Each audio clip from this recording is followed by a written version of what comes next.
सुनेत्रा वहिनी बारामती विधानसभा मतदारसंघात जिंकतील तरी हारतील असं थोडंसं विरोधाभासात्मक असं विधान मी करतोय.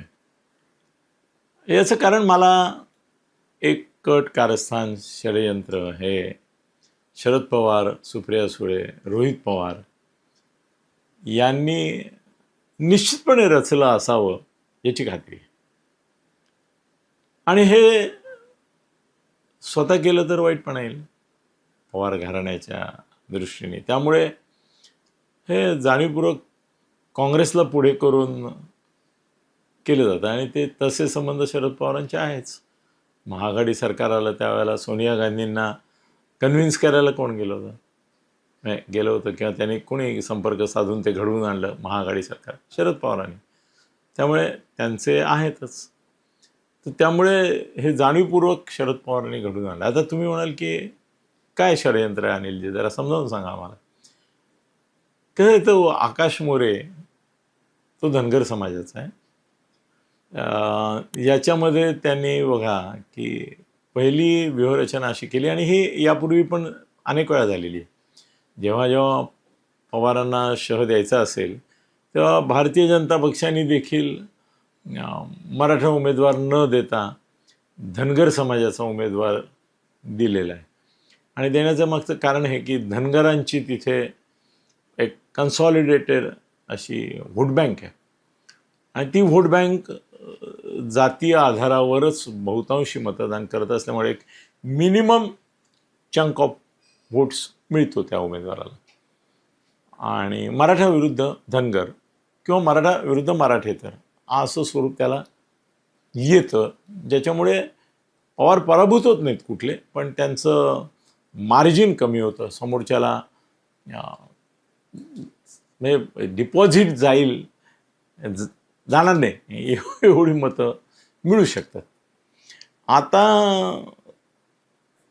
गमत अशी आहे की सुनेत्रा वहिनी उभ्या राहणार, निवडून येणार, पण तरी त्यांचा पराभव झाला हे सिद्ध करण्यासाठी नैतिक एक रचना केली आहे. ती जरा मला जशी कळली तशी समजावून सांगतो.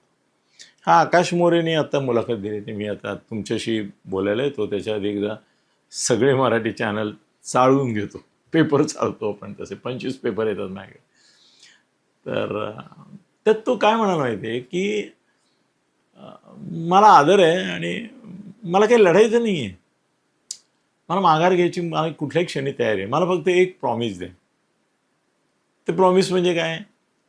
तो म्हणाला की रोहित पवार ज्याप्रमाणे मागणी करतायत त्याप्रमाणे तुम्ही फक्त अजितदादांच्या अपघात घातपात या संशयास्पद मृत्यूच्या संदर्भामध्ये महाराष्ट्रात कुठेही FIR दाखल करा.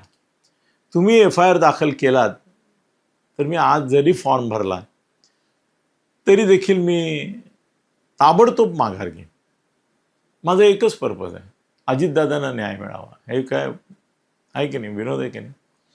किंवा हा काय विरोधाभास आहे बघा की अजितदादांच्या पत्नीविरुद्ध काँग्रेसचा जो उमेदवार उभा राहतो आहे त्याला निश्चितपणे तुमच्या रोहित, सुप्रिया आणि शरद पवारांचा अप्रत्यक्ष पाठिंबा आहे किंवा त्यांचीच चिथावणी असणार. त्यांनीच सकपाळांनी यांना सांगितलं असणार की उभं करा आणि आपल्याला हे या पद्धतीने त्यांना अडचणीत आणायचं आहे सुनेत्रा बहिणीने. तर तो म्हणतो FIR करा, मी माघार घेतो. FIR होईल का? काय वाटतं तुम्हाला? मी आता बोलतो ना कुणाशी तुमच्या वतीने बोलतो. तर मला आत्तापर्यंत दाखल झाला नाही. एवढं आकांड तांडव, एवढ्या प्रेस कॉन्फरन्सेस, एवढे प्रयत्न या पोलीस स्टेशनला त्या पोलीस स्टेशनला जाऊन केले, मग शेवटी 0 FIR तिकडे कर्नाटकात जाऊन केला, जो महाराष्ट्र सरकारने मान्यच नाही केला. तो महाराष्ट्रात काही त्याला एंटरटेन केलं नाही. तर तो FIR आता रोहित पवारला केलं नाही, तो या 2 दिवसात हे माघार घेण्याचे जे काय 48 तास असतील त्यावेळेस महाराष्ट्र सरकार करणार का? नाही करणार. 100% नाही केलं, कुठल्याही परिस्थितीत नाही केलं. मग काय होणार? मग हा म्हणणार की मी तर माघार घ्यायला तयार होतो, पण तुम्ही FIRच करत नाही, हा दादांवर अन्याय. आणि दादांच्या मृत्यूला संशयास्पद, वाचा फुटावी, न्याय मिळावा, सत्य उजेडात यावं, या एका मुद्द्यावर मी सुनेत्रा वहिनींना विरोध करतोय. कारण त्या मंत्रिमंडळात उपमुख्यमंत्री असून देखील महाराष्ट्रात त्यांच्याच मृत नवऱ्याच्या संदर्भामध्ये त्या सरकारला, मुख्यमंत्र्यांना वळवून FIR दाखल करून घेऊ शकत नाही आहेत. हे त्यांचं अपयश आहे. हे जय आणि पार्थ यांचं पण अपयश आहे की चौकशा लागत आहेत, पण काही त्याच्यामध्ये निसटते दुवे आहेत, पण त्याच्यापेक्षा FIR नाही दाखल. हा एक वेगळा मुद्दा त्याने धरून धरला आहे. त्याचा खुलासा ॲक्च्युली देवेंद्र फडणवीसांनी केलेला आहे की एका विशिष्ट सिच्युएशनमध्ये, एका विशिष्ट टप्प्यानंतर हा होऊ शकतो. त्याकरता काही अहवाल यावे लागतात, काही निष्कर्ष निघावे लागतात. तोपर्यंत हा अपघाती मृत्यू म्हणून राहतो. ते सगळं फडणवीसांनी समाधानकारकरित्या सांगितलं आहे. पण आपण जसं झोपेचं सोंग घेतलेल्याला जागं करता येत नाही, तसं ज्याचं समाधान व्हायचं नाही असं त्यांनी ठरवलेलं आहे, त्याचं समाधान होणारच नाही. त्यामुळे रोहितचं होतच नाही. आता हा मुद्दा घेऊन ज्या वेळेला समजा या 2 दिवसात नाही झाला आणि नाही होणार आहे, तर हा जो मोरे आहे आकाश, तो काय करणार? काँग्रेसच्या वतीने उभा राहिलेला, तो फक्त एकच मुद्दा घेणार की याने FIR केला नाही, दादांच्या मृत्यूला जे जबाबदार आहेत त्यांना संरक्षण देण्याचा प्रयत्न सरकार करत आहे महाराष्ट्र. आणि या महाराष्ट्र सरकारमध्ये उपमुख्यमंत्री असून आणि हा खासदार आहे पार्थ, तरी देखील तो आपल्याच वडिलांना न्याय देऊ शकत नाही आहे. आणि म्हणून त्यांना न्याय मागण्याकरता मी उभा आहे. आणि तुम्ही मला जी मतं देणार आहात, तो कौल दादांवर अन्याय झाला या एका मुद्द्यावर मी मागतो. तुम्ही जर दादांचे समर्थक असाल, दादांचे हितचिंतक असाल, दादांच्या मृत्यूमुळे तुम्हाला हळहळ वाटत असेल आणि त्यांना न्याय मिळाला पाहिजे, त्यांच्या मृत्यूची चौकशी झाली पाहिजे, त्यासाठी FIR दाखल झाला पाहिजे, न्याय्य चौकशी झाली पाहिजे, असं जर तुमचा आग्रह असेल तर तुम्ही सुप्रिया विरोधात मला मतं द्या. म्हणजे हा कौल जो आहे तो रोहित, शरद पवार आणि सुप्रिया या आकाश मोरेच्या माध्यमातून सरळ सरळ दादांच्या मृत्यू संदर्भातली चौकशी आणि FIR यावरचा लोकमताचा कौल, ओपिनियन पोल असा कन्व्हर्ट करते. आणि धनगर आणि मराठा वगैरे वगैरे तो अगदी वेगळा भाग आहे. जर हा मुद्दा असा याने घेऊन लबाडीने म्हणा, हुशारीने म्हणा, चातुर्याने म्हणा, पण जर केला नसता तर ही बिनविरोध पण झाली असती, त्याच्यामध्ये काही शंका नाही. किंवा एखाद्याने समजा नडला असता तरी देखील काय हँड्स डाऊन, म्हणजे सुनेत्रा वहिनीने एकदा फक्त औपचारिक दौरा केला, संपला असता विषय. पण आता कसं आहे की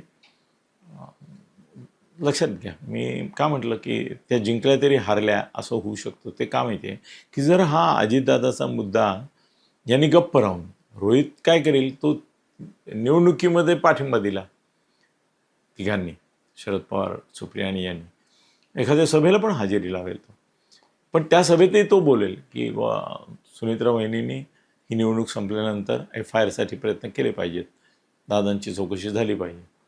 आणि दादांच्या मृत्यूची न्याय्य चौकशी आणि FIR या मुद्द्यावर ही निवडणूक कलाटणी घेऊन त्यांना काय करायचं माहिती आहे, त्यांनाही माहिती आहे निवडून येणार.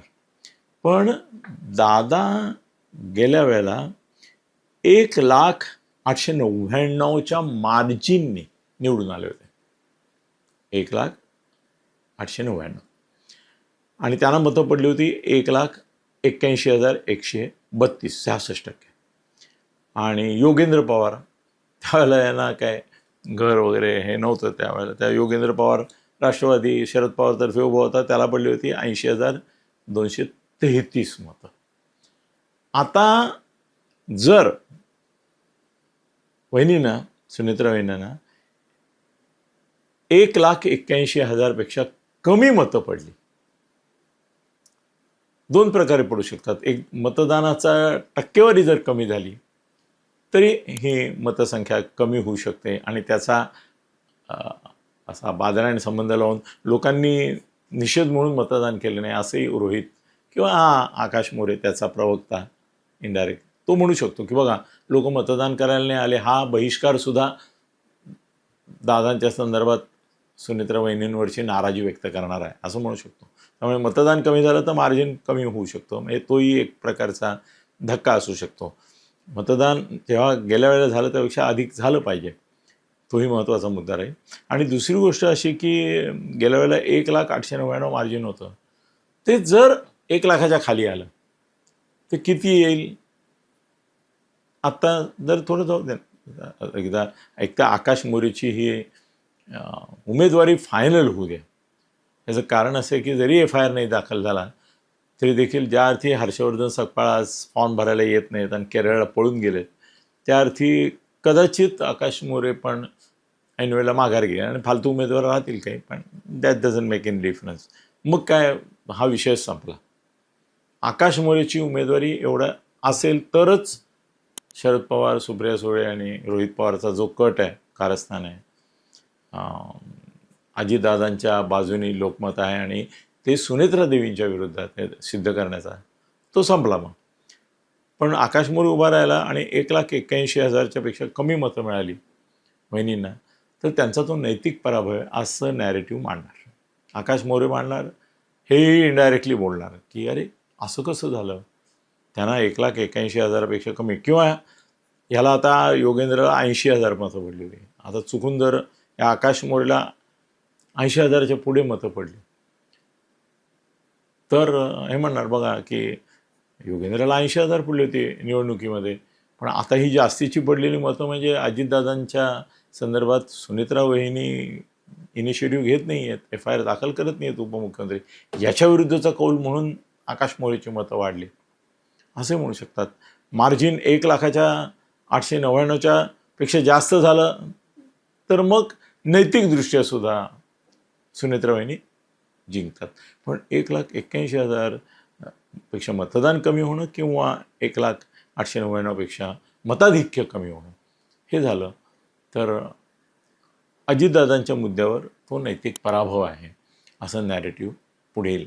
मला आत्ता जे या क्षणाला जे दिसतं आहे, अजून उमेदवारी विड्रॉल नंतर आपण परत या विषयावर बोलू, पण आता मला जे दिसतं आहे ते असं आहे की हे कारस्थान आकाश मोरे हा काय काँग्रेसचा उमेदवार नाही, रोहित पवार आणि यांचाच उमेदवार आहे, सुप्रिया आणि शरद पवारांचा, त्यांना पुढे करून केलेलं आहे. आणि जर बिनविरोध झाली नाही आणि छोटा अपक्ष उभा राहिला तर ही निवडणुकीचं काही दखल घेण्याची गरज नाही आपण. पण आकाश मोरे उभा राहिला आणि अजितदादांच्या मुद्द्यावर तो अजितदादांची बाजू घेऊन बोलतो आहे, यांना डिफेन्सिव्ह करतो आहे. सुनेत्रा वहिनी जय आणि पार्थला डिफेन्सिव्ह व्हावं लागतं आहे आणि तो ऑफेन्सिव्ह असं झालं तर तोही एक नैतिक पराभव राहील. आणि मार्जिन जर कमी झालं 1,08,99 तर तोही नैतिक पराभव राहील. परवा आपण आता एकदा विड्रॉल झाली की आपण बोलूया याच्या विषयावर, मग त्यावेळेला मी ठामपणे तुमच्याशी काहीतरी बोलू शकेन. धन्यवाद.